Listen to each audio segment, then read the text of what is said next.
আল্লাহ তাআলা বলছেন ওয়া মাকারু ওয়া মাকারুল্লাহ ওয়াল্লাহু খায়রুল মাকিরিন।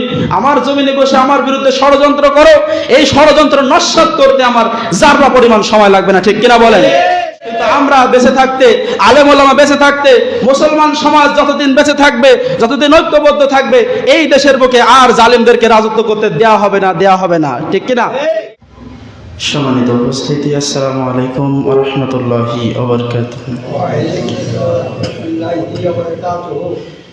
ইন্নাল হামদালিল্লাহি নাহমাদুহু ওয়া নাস্তাঈনুহু ওয়া নাস্তাগফিরুহু ওয়া নু'মিনু বিহি ওয়া নাতাওয়াক্কালু আলাইহি ওয়া নাউযু বিল্লাহি মিন শুরুরি আনফুসিনা ওয়া মিন সাইয়্যাতি আমালিনা। من يهده الله فلا مضل له ومن يضلل فلا هادي له. نشهد أن لا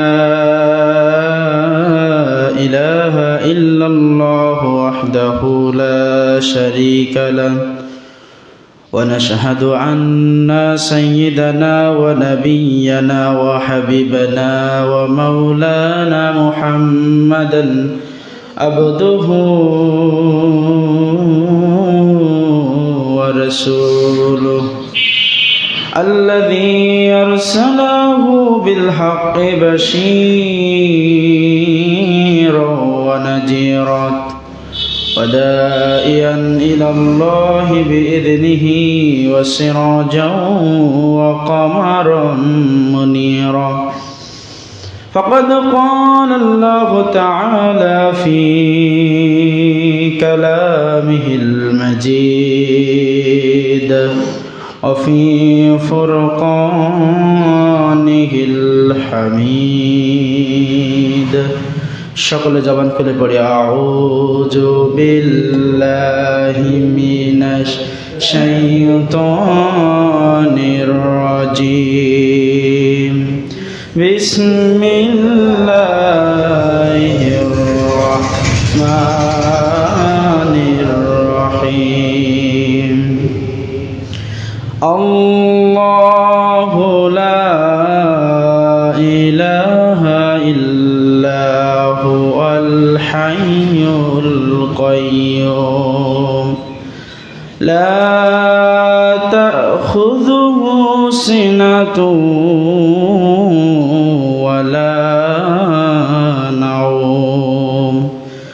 له ما في السماوات وما في الأرض من ذا الذي يشفع عنده إلا بإذنه يعلم ما بين أيديهم وما خلفهم ولا يحيطون بشيء من علمه إلا بما شاء وسع كرسيه السماوات والأرض ولا يعوده حفظهما وهو العلي العظيم. صدق الله الآيات. وعن أبي بن كعب رضي الله تعالى عنه قال قال رسول الله صلى الله عليه وسلم يا أبا المنذر أتدري أي آيات من كتاب الله معك أعظم؟ قلت الله لا إله إلا هو الحي القيوم. فضرب في صدري وقال لي يهنيك العلم أبا المنذر. رواه المسلم. إن الله وملائكته يصلون على النبي يا أيها الذين آمنوا صلوا عليه وسلموا تسليما. اللهم صل على محمد وعلى آل محمد كما صليت على إبراهيم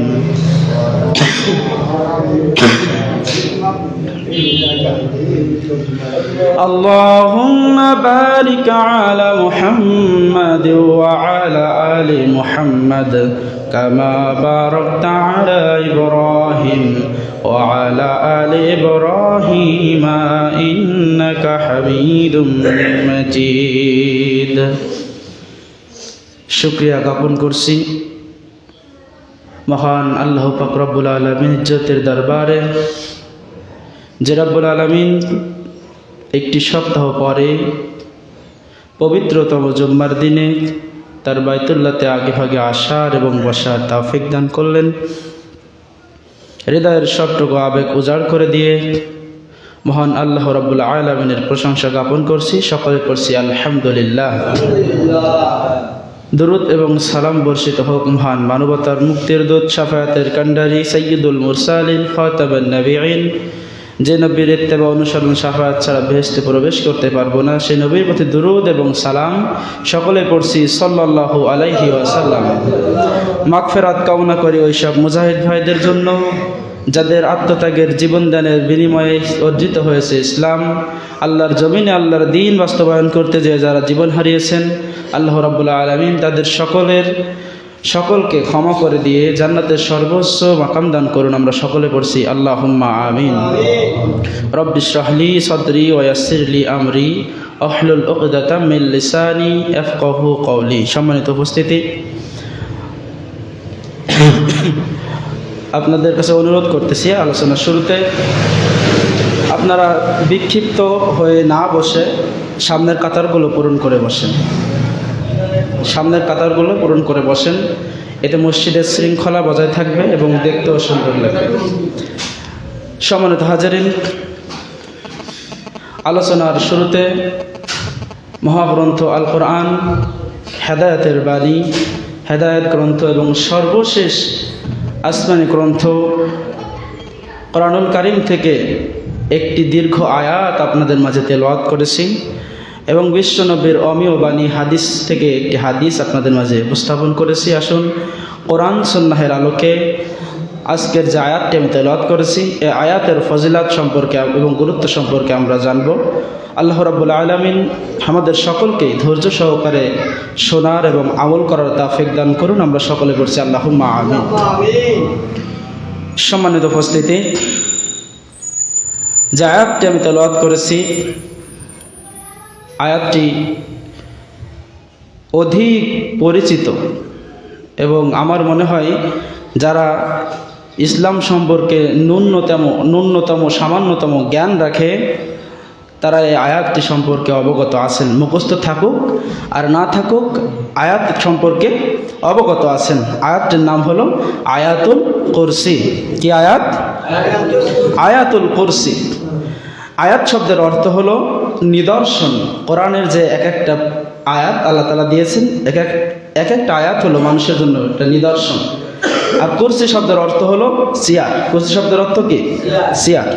এখন এই চেয়ার বলতে আল্লাহ রাব্বুল আলামিন যে চেয়ারে বসে রয়েছেন এই চেয়ারকে বুঝিয়েছে বলেন তো?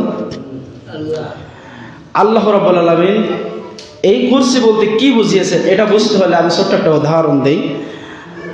আমাদের বাংলাদেশে প্রধানমন্ত্রী এবং রাষ্ট্রপতি থেকে শুরু করে সর্বনিম্ন পর্যায়ে চেয়ারম্যান পর্যন্ত এই বিশাল যে আপনার একটা বিস্তৃতি, মোট চেয়ার রয়েছে 1628টি। কয়টি? 1628টি চেয়ার রয়েছে। তো এই চেয়ারে যারা বসেন দীর্ঘ 53 বছর ধরে 1971 সাল থেকে 2024 সাল পর্যন্ত এই দীর্ঘ 53 বছর ধরে আমরা দেখেছি যে আমাদের দেশে দুর্নীতি, ধর্ষণ, হত্যা, খুন, ব্যভিচার এগুলো কি কমেছে না বেড়েছে? তাহলে বুঝতে হবে যে এই 1628টি চেয়ারে এই দীর্ঘ 53 বছর ধরে কোনো সৎ, যোগ্য এবং ইসলাম প্রিয় লোক বসে নাই। যতক্ষণ পর্যন্ত না আমরা এই 1628টি চেয়ারে একজন সৎ, যোগ্য এবং ইসলাম প্রিয় মানুষকে বসাতে না পারবো, এই বাংলাদেশে ততদিন পর্যন্ত কোনো শান্তি আসবে না। সম্মানিত উপস্থিতি, এই চেয়ার বলতে শুধুমাত্র একজন এমপির যে চেয়ার, যখন সে তার কার্যালয়ে বসবে, যতক্ষণ সে চেয়ারে বসে থাকবে ততক্ষণ সে এমপি, ভালো করে বুঝবেন, যতক্ষণ সে তার চেয়ারে বসে থাকবে ততক্ষণ সে এমপি মন্ত্রী। চেয়ার থেকে উঠে গেলে সে কি এমপি মন্ত্রী থাকবে না? অবশ্যই থাকবে। থাকবে কি না? থাকবে। এই চেয়ার বলতে শুধুমাত্র যে তার কার্যালয়ে যে চেয়ার, এই চেয়ার বোঝায় নাই। চেয়ার শব্দের অর্থ হলো ক্ষমতা, বল, পদ। তার যে পদ, এটাকে বলা হয় চেয়ার। তো আল্লাহ তাআলা যে চেয়ারের কথা এখানে বলছেন, এই চেয়ার তার আল্লাহ তাআলার ক্ষমতা, আল্লাহ তাআলার পাওয়ার, আল্লাহ তাআলার শক্তি তিনি বুঝিয়েছেন। সম্মানিত উপস্থিতি, এখনো যদি এই মুসলমানরা জাগ্রত না হয়, ঐক্যবদ্ধ না হয়, তো এই বাংলাদেশে পীর আউলিয়ার দেশ, শত শত সহস্র পীর আউলিয়ার দেশ, আলেম ওলামাদের দেশে হিন্দুত্ববাদ কায়েম হয়ে যাবে। ঠিক কিনা? এজন্য আমাদেরকে এখনই সতর্ক হতে হবে, এখনই আমাদেরকে পদক্ষেপ নিতে হবে যে আর এতদিন পর্যন্ত আমরা যে অত্যাচার সহ্য করেছি আর নয়। এখন থেকে যেই আমাদের উপরে নির্যাতন করবে, সাথে সাথে আমাদেরকে প্রতিহত করতে হবে, প্রতিবাদ জানাতে হবে। পারবো তো ইনশাআল্লাহ? আল্লাহর নবী বলেন, মান রাআ মিনকুম মুনকারান ফালইউগাইয়িরহু, যদি তোমরা কোনো মন্দ কাজ, মুনকার কাজ, খারাপ কাজ, অন্যায় কাজ হতে দেখো, তাহলে তোমরা সেটা প্রতিবাদ করো। বিয়াদিহি, হাত দ্বারা। কি দ্বারা? হাত দ্বারা প্রতিবাদ করো, না হলে মুখ দ্বারা, তাও না হলেও সেটা অন্তর থেকে ঘৃণা করো। আল্লাহ রাসূলের কথা। তো সম্মানিত উপস্থিতি, এখন আর এতদিন আমরা মার খেয়েছি, আর এখন মার খাওয়ার সময় নয়, এখন আমাদের প্রতিবাদ জানাতে হবে। সম্মানিত উপস্থিতি, যে কথা বলছিলেন আল্লাহ রাব্বুল আলামিন কোরআনুল কারীমের ভিতরে স্পষ্ট ভাষায় জানিয়ে দিয়েছেন, ইউরিদুনা লিইউতফিউ নূরাল্লাহি বিআফওয়াহিহিম ওয়াল্লাহু মুতিম্মু নূরিহি ওয়ালাউ কারিহাল কাফিরুন। ওরা চায় ওদের মুখের ফুৎকার দিয়ে, মুখের ঠুনকো কথা দিয়ে ইসলামটাকে নস্যাৎ করতে, আল্লাহর আলোটাকে, আল্লাহর নূরটাকে নিভিয়ে দিতে। আর আল্লাহ রাব্বুল আলামিন তাদের কথার মাধ্যমে, তাদের কথার জালে ইসলামের সম্মান বিশ্ববাসীর কাছে আল্লাহ তাআলা আরো বেশি বৃদ্ধি করে দেন। সুবহানাল্লাহ বলেন। তারা চায় মুখের ফুৎকার দিয়ে ইসলামটা নিভিয়ে দিতে, আল্লাহ তাআলা তাদের মুখের ফুৎকারের কারণে ইসলামটাকে বিশ্ববাসীর মাঝে আরো বেশি ছড়িয়ে দেন। সুবহানাল্লাহ। সম্মানিত উপস্থিতি, যে কথা বলছিলাম, এই যে আমরা এতদিন পর্যন্ত নির্যাতিত হয়ে এসেছি, এটা কিয়ামত পর্যন্ত এক শ্রেণীর মানুষ নির্যাতিত হবে এবং এক শ্রেণীর জালিম তারা নির্যাতন করে যাবে। এটা আল্লাহ রাব্বুল আলামিনের একটা পরীক্ষা। তো বাংলাদেশের আলেমদের দিকে লক্ষ্য করেন, মাওলানা দেলোয়ার হোসেন সাইদি হাফিজাহুল্লাহ রহিমাহুল্লাহ, আল্লাহ রাব্বুল আলামিন তার জান্নাতবাসী করুন। তিনি যে কথাগুলো আমাদের মাঝে ছড়িয়ে গিয়েছেন, তার ওয়াজগুলো যখন আমরা শুনি, মনের অজান্তেই চোখ দিয়ে আমাদের পানি চলে আসে। ঠিক কিনা? তো তার অপরাধ ছিল কি? তার অপরাধ ছিল একটাই, সে মুসলমান বানাতো হিন্দুদেরকে, বিধর্মীদেরকে, কোরআনের কথা বলতো, এবং তিনি চেয়েছিলেন এই বাংলাদেশে ইসলামের রাজ কায়েম হোক। কিন্তু এক শ্রেণীর মুসলমান নামধারী মুনাফিক, তারা চেয়েছিল যদি এই ইসলামটা এদেশে কায়েম হয়ে যায়, আমাদের বাম হাতের কামাই বন্ধ হয়ে যাবে। ঠিক কিনা? এই বাম হাতের কামাই বন্ধ হয়ে যাওয়ার ভয়ে এক শ্রেণীর মানুষ, এরা চায় নাই এদেশে ইসলামের রাজত্ব কায়েম হোক। এখনো তারা চায় না এদেশে ইসলামের রাজ কায়েম হোক। এজন্য আল্লামা দেলোয়ার হোসেন সাইদিকে তারা ষড়যন্ত্র করে বিষ প্রয়োগের মাধ্যমে দুনিয়ার বুক থেকে শহীদ করে দিয়েছেন। এরপরে শুধু তিনি নয়, অসংখ্য অসংখ্য আলেমদেরকে তারা হত্যা করেছে, এমনকি ফাঁসির কাস্টে ঝুলিয়ে তাদেরকে মৃত্যুদণ্ড দিয়েছে। 2013 সালের 5ই মে শাপলা চত্বরে আমরা দেখতে পেয়েছিলাম অসংখ্য আলেম ওলামাদেরকে তারা পাখির মতো গুলি করে হত্যা করেছিল। শুধু সকালে পড়েছিল সেখানে জুতা আর রক্ত, লাশগুলো খুঁজে পাওয়া যায় নাই। তো এই জালিমরা আবার এই দেশে ফিরে আসুক, আমরা চাইবো কি? আমরা চাইবো না। এজন্য আমাদেরকে ঐক্যবদ্ধ হতে হবে, একতাবদ্ধ হতে হবে, এবং ঐক্যবদ্ধ হয়ে প্রত্যেকটা জুলুমের প্রতিবাদ আমাদের জানাতে হবে। পারবো তো ইনশাআল্লাহ? সম্মানিত উপস্থিতি, এদেশের আলেম ওলামাগণকে আমি উদাহরণস্বরূপ, আমরা যে পাটখড়ি দেখি, পাটখড়ি চিনি কিনা সবাই? পাটখড়ি, যদি শুকনা পাটখড়িকে আপনি পানির নিচে দাবিয়ে রাখেন, পানির নিচে আপনি যতক্ষণ হাত দিয়ে দাবিয়ে রাখবেন সে দাবিয়ে থাকবে, হাত তুলবেন পাটকাঠি কি পানির নিচে চলে যাবে না উপরে চলে আসবে? এদেশের আলেম ওলামাগণ ঠিক ওই পাটকাঠির নাই। আপনারা যতদিন পর্যন্ত আলেম ওলামাদের নির্যাতন করবেন, ওরা ততদিন পর্যন্ত পানির নিচে থাকলেও নির্যাতন বন্ধ হয়ে যাবে, এর মধ্যে তারা আবার মাথা চাড়া দিয়ে উঠবে, ঠিক কিনা? সম্মানিত উপস্থিতি, এজন্য এখনই আমাদেরকে সোচ্চার হতে হবে, ঐক্যবদ্ধ হতে হবে। অনেক জালেম, অনেক কাফের, মুনাফিক, নামধারী মুসলমান, নামধারী মুনাফিক এদেশের বুকে এখনো রয়েছে। আমরা যেমন বিশ্বাস করি যে শেষ জামানায় ঈসা আলাইহিস সালাম ফিরে আসবে, একথা আমরা বিশ্বাস করি কিনা? ঈসা আলাইহিস সালাম ফিরে আসবেন নবীর বেশে নাকি উম্মতের বেশে? উম্মতের বেশে ফিরে আসবেন, এটা আমরা বিশ্বাস করি। এই যে মুসলমানদের একটা বিশ্বাস ঈসা আলাইহিস সালাম ফিরে আসবে, ঠিক তেমনি এদেশের কিছু কুলাঙ্গার, কিছু নাস্তিক, কিছু মুনাফিক এখনো বিশ্বাস করে যে শেখ হাসিনা এই দেশে ফিরে এসে আবার সে এই দেশের বুকে জুলুমের রাজ কায়েম করবে, কথা কোন ঠিক কিনা?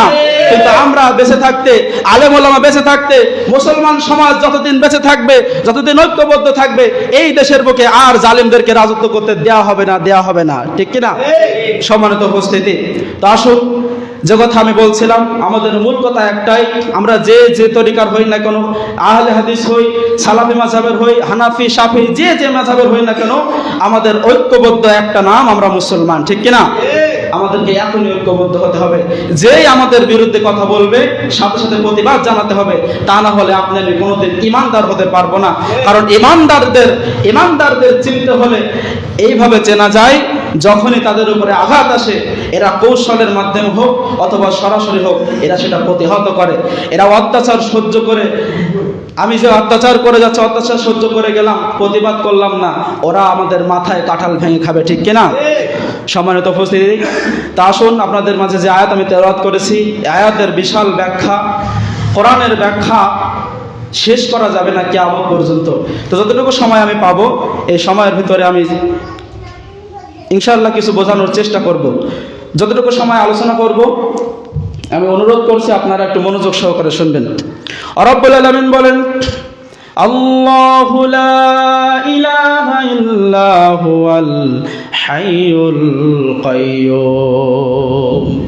আল্লাহ রাব্বুল আলামিন জানিয়ে দিচ্ছেন, ও মানুষ শোনো, আল্লাহ হলেন তিনি যিনি ছাড়া আর কোনো ইলাহ নাই। কি নাই? ইলাহ নাই। এই যে আয়াতুল কুরসি আমরা পাঠ করি, এটা আয়াতুল কুরসির ফজিলতটা একটু আমরা একটু শুনি। আল্লাহর নবী বলেন, যদি কোনো ব্যক্তি 5 ওয়াক্ত ফরজ সালাতের পরে, কোন সালাত? ফরজ সালাতের পরে আয়াতুল কুরসি পাঠ করে, তাহলে ওই ব্যক্তি এবং জান্নাত বেহেশতের মাঝে পর্দা হলো মৃত্যু। সুবহানাল্লাহ পড়বেন না? ব্যক্তিটা মরে না, তাই জান্নাতে যেতে পারে না। তার মানে যে ব্যক্তি আয়াতুল কুরসি এই আমলটা করবে, মরার সাথে সাথে কোথায় যাবে? জান্নাতে চলে যাবে। এখানে প্রশ্ন হলো, এই অনেক মানুষ রয়েছে 5 ওয়াক্ত সালাত আদায় করে, এই আমলটি করে, অথচ মসজিদের বাইরে যে সুদ ঘুষ, জেনা ব্যভিচার, জমি আত্মসাৎ করা, সম্পদ লুটপাট করা, এরকম লোক আছে না? নাই। এরা কি জান্নাতে যাবে? না। আল্লাহ রাসূল বলেন, চগলখোর কোনোদিন জান্নাতে যাবে না। চগলখোর কোনোদিন জান্নাতে যাবে না। 5 ওয়াক্ত নামাজ আদায় করে, আয়াতুল কুরসির এই ফজিলত জানে, সে 5 ওয়াক্ত নামাজের পরেই আমল করে, অথচ বাইরে যে চগলখড়ি করে। তাহলে আল্লাহ রাসূল এক জায়গায় বলছেন যে সে মরে না, তাই জান্নাতে যায় না, আর এক হাদিসে বলছেন যে চগলখড় জান্নাতে যাবে না। তাহলে আল্লাহ রাসূলের কথা কি দুই রকম? কথা বলেন, দুই রকম? এখানে বুঝতে হবে, আয়াতুল কুরসির এই আমল করার মানে শুধু এই নয় যে আপনি মুখস্থ করলেন, পড়ে গেলেন 5 ওয়াক্ত সালাতের পরে, কি পড়লেন বুঝলেন না, আর বুঝলেও মানলেন না, এটা আমল নয়। এটা আমল নয়। আমল হলো কাজ। আমল শব্দের অর্থ কি? কাজ। আয়াতুল কুরসির ভিতরে কি বলছেন আল্লাহ, এই যে এত ফজিলত, কি বলছেন, এই আমলটা আমি করি কি? কথা বলেন, করি? করি না। তাহলে কেমনে আমরা জান্নাত পাবো? তা আল্লাহ রাব্বুল আলামিন বলছেন, আল্লাহু লা ইলাহা ইল্লাহু। আল্লাহ হোসেন তিনি, যিনি ছাড়া আর কোনো ইলাহ নেই। এই যে ছোট্ট একটা শব্দ ইলাহ, ইলাহ শব্দের ব্যাপক অর্থ, তার ভিতরে একটা অর্থ এইভাবে আমি দেই, সেটা হলো এই যে আমরা দাস দাসী প্রথা সম্পর্কে জেনেছি। যখন কোনো মনিব তার দাস দাসীকে কিনে আনে বাজার থেকে অথবা পরিবার থেকে, যখন কিনে আনে, তখন ওই দাস দাসীর কাজ হয় কি? মনিবের প্রত্যেকটা কথা মেনে চলা। বলেন তো, আপনি টাকা দিয়ে একজনকে কিনে আনছেন, অথবা আমাদের দেশে তো যেহেতু দাস প্রথা চালু নয়, আমাদের দেশে যেটা চালু আছে আমি সেটা দিয়ে বোঝাই। ছোট্ট একটা উদাহরণ দিলে আপনি বুঝতে পারবেন। আমরা যে আমাদের কৃষি জমি ঘের ভেড়ি এগুলো আমরা যে করি, চাষবাস করি, এখানে দেখবেন আমরা যে জোন যেটা বলে আমরা শ্রমিক নেই, এই শ্রমিককে যখন আপনি আমি কাজে খাটাবো, সে আমার এরিয়ার ভিতরে যতক্ষণ কাজ করবে আমরা তার টাকা দেবো, ঠিক কিনা? আমার এরিয়ার বাইরে যে যদি সে 10 বিঘা জমি কাজ করে দেয়, কয় টাকা দেবো আমরা? তো যদি দুনিয়ার নিয়মই এই হয় যে আপনার জমির বাইরে যে কাজ করেছে বলে আপনি টাকা দেন নাই, আমি টাকা দেই নাই, আল্লাহর যে আপনাকে আমাকে যে পরিবেষ্টন করে রেখেছে ইসলাম দিয়ে, ইসলামের গণ্ডির বাইরে যে যদি আপনি আমি কাজ করে, আল্লাহ কি আপনাকে আমাকে জান্নাত দিবেন? সম্মানিত উপস্থিতি, বুঝতে হবে। তো ইলাহ শব্দের অর্থ হলো এই যে আল্লাহ রাব্বুল আলামিনকে ছাড়া অন্য কাউকে আর মনিব মানা যাবে না, প্রভু মানা যাবে না। আপনি আমি বলতেছি যে আল্লাহু লা ইলাহা ইল্লাহু, কত ছোট্ট একটা শব্দ, অথচ এই শব্দের ভিতরে যে সব লুকিয়ে রয়েছে এটা আমরা বুঝি না। এই শব্দের মানে হলো এই, আল্লাহকে ছাড়া আমি কোনো আইনদাতা মানি না, আল্লাহকে ছাড়া আমি কোনো হুকুমদাতা মানি না, আল্লাহকে ছাড়া আমি কোনো প্রভু মানি না, আল্লাহকে ছাড়া আমি কোনো ইবাদত করার কোনো প্রভু আমি মানি না। এই যে বিশাল আল্লাহ রাব্বুল আলামিনের রাজত্ব, যা আমাদের দায়িত্ব দিয়ে তিনি পাঠিয়েছেন, এই দায়িত্ব পুঙ্খানুপুঙ্খানুভাবে পালন করার নাম হলো আল্লাহর ইবাদত। তো এই ইবাদতের একমাত্র গ্রহণযোগ্য মালিক হলেন আল্লাহ রাব্বুল আলামিন। সম্মানিত উপস্থিতি, বিস্তারিত ব্যাখ্যা আমি সংক্ষেপে দিয়ে যাই। এরপর আল্লাহ তাআলা বলছেন আল হাইয়ুল কাইয়ুম। আয়াতুল কুরসির ভিতরে এই দুইটা শব্দ আল্লাহ তাআলা দিয়েছেন। কোরআনুল কারীমে সমগ্র কোরআন খুঁজে আমি আল হাইয়্যু শব্দটি পেয়েছি 13 জায়গায়। কয় জায়গায়? 13 জায়গায়। এই হাইয়্যু শব্দের অর্থ হলো জীবিত। কেমন জীবিত? চিরঞ্জীব, যিনি কোনোদিন মরবেন না। সুবহানাল্লাহ বলেন। আল্লাহ হলেন এমন যার কোনোদিন মৃত্যু হবে না। এরপর আল্লাহ তাআলা বলছেন আল কাইয়্যুম, যিনি চিরস্থায়ী, যার কোনোদিন যারা পরিমাণ ক্ষমতা, আপনি আমি যখন বৃদ্ধ হয়ে যায়, যুবক বয়সে যেমন বল থাকে, বলেন তো বৃদ্ধ বয়সে সেই বল থাকে? আল্লাহ তাআলা বলছেন আল কাইয়ুম, তার মানে হলো এই, আল্লাহ প্রথমে যেমন ছিলেন শেষেও তিনি তেমন থাকবেন। সুবহানাল্লাহ। আল্লাহ তাআলা বলেন হুয়াল আউয়ালু ওয়াল আখিরু ওয়াজ যাহিরু ওয়াল বাতিন, তিনি হলেন আল্লাহ যিনি প্রথম, যিনি শেষ, যিনি শুরু, যিনি শেষ, এবং যিনি প্রকাশ্য, যিনি গোপন। সুবহানাল্লাহ বলেন। আল্লাহ প্রথমে ছিলেন এবং শেষেও থাকবেন। কেমন থাকবেন? একই রকম থাকবেন। এটার নাম হলো আল কাইয়ুম, চিরস্থায়ী। আল্লাহর কোনোদিন শক্তি, যাররা পরিমাণ শক্তি কমবে না। সম্মানিত উপস্থিতি, এরপর আল্লাহ তাআলা বলছেন সিনাতু ওয়ালা নাউম। সিনা শব্দের অর্থ হলো তন্দ্রা। দেখবেন মাঝে মধ্যে আমরা যখন হালকা ঘুম আসে, হালকা ঘুমিয়ে যাই, পাশে যদি কেউ উঠানে বা বারান্দায় কথা বলে, আমরা ঘরে ঘুমিয়ে রয়েছি, হালকা ঘুম এসেছে, আমাদের ঘুমও আসে, আবার পাশে কে কথা বলছে এটাও আমরা বুঝতে পারি। এমন হয় কি না? এটার নাম হলো তন্দ্রা। এবং নাউম শব্দের অর্থ হলো গভীর ঘুম, যেটা আমাদের ওই ফজরের আগ মুহূর্তে, তাহাজ্জুদের রক্তের সময় এই ঘুমটা আমাদের চলে আসে। কেন আসে জানেন? এটা এমন একটা সময় যখন পৃথিবীটা একেবারে ঠান্ডা হয়ে যায়, পৃথিবীটা শীতল হয়ে যায়, পৃথিবীটা ইবাদত করার মতো আল্লাহ তাআলা আবাদ করে দেন। আল্লাহ রাব্বুল আলামিন সপ্তম আসমান থেকে নিচের আসমানের দিকে চলে আসেন। সুবহানাল্লাহ বলেন। এরপর আল্লাহ বলেন, ও আমার বান্দা, কে আসো অভাবী, আমার কাছে টাকা চাও, আমার কাছে সম্পদ চাও, আমি দেব। কে আসো মেয়ের বিবাহ হচ্ছে না, আমার কাছে বলো, আমি বিয়ে দিয়ে দেব। কে আসো অসহায়, আমার কাছে চাও, আমি তাকে সহায় করে দেব। সুবহানাল্লাহ। কে বলেন? আল্লাহ তাআলা বলেন। সম্মানিত উপস্থিতি, এই সময়টা এমন একটা সময় যখন মানুষের বিশাল ঘুমের ভিতরে মানুষ চলে যায়, যেটাকে বলা হয় মৃত্যুর ন্যায়। এজন্য দেখবেন ঘুম থেকে উঠলে আমরা কি বলি? আলহামদুলিল্লাহিল্লাযী আহইয়ানা বা'দা মা আমাতানা ওয়া ইলাইহিন নুশুর।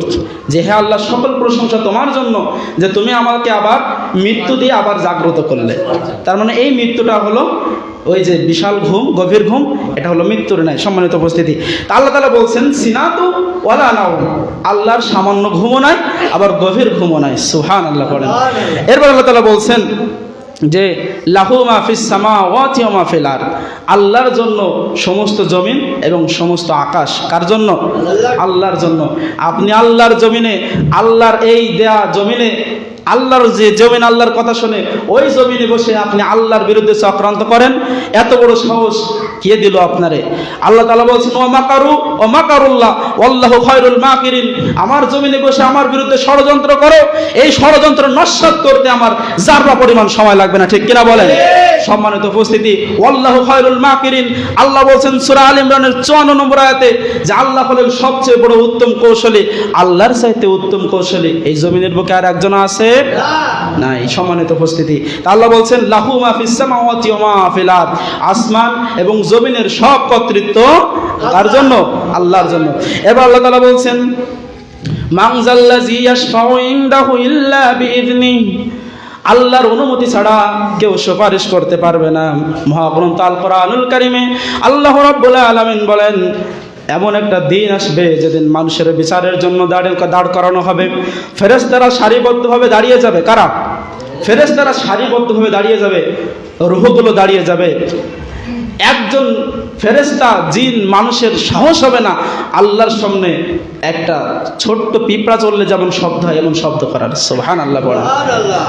যে আল্লাহর সামনে এমন শব্দ করার সাহস হবে না ওই দিন, আজকের সেই আল্লাহকে ভুলে গিয়ে আল্লাহর বিরুদ্ধে চক্রান্ত করে এই ধরনের মানুষ এই দেশে রাজত্ব করুক, আমরা মুসলমানেরা চাইব না।